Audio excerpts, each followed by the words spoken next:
Евразия экономикалык биримдигине кирген Кыргызстан үчүн өткөл мезгил бүтүп баратат. Ушул жылдын августунан тарта бир топ жеңилдиктер токтоп, Кыргызстан биримдиктин жалпы эрежелерине ылайык иштей баштайт. Биз бүгүн коомчулукта кызуу талкууланып жаткан автоунаалардын бажы алымына акцент жасайбыз. Ушул жылдын 31-декабрында автоунааларга жеңилдетилген бажы алымдарынын убактысы токтойт.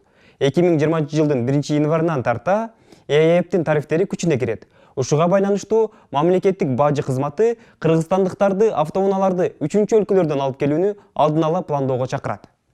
Эми Евразия экономикалык биримдиктердин тарифтерине бир мисал келтирели. Мисалы Toyota Camry автоунаасы $1250 болсо, азыркы бажы алымы кийинки жылдын 1-январынан тарта $13600 болот. Мындайча айтканда 10 эсеге көтөрүлөт.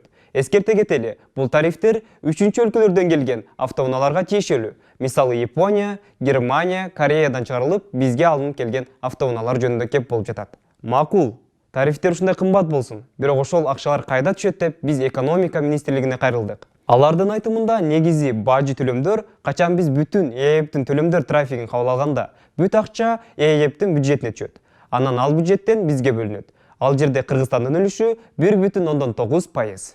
Азыркы учурда ЭЭПтин катышуучулардын бажы төлөмдөрүн бөлүштүрүү пропорциялары Армения үчүн 1%дан көбүрөөк, Белоруссия үчүн 5%га жакын, Казакстан үчүн 7%дан көбүрөөк, Кыргызстан үчүн 2%га жакын жана Россия үчүн 85,26%. Бул нормативдер 2019 жылга чейин иштеп келген.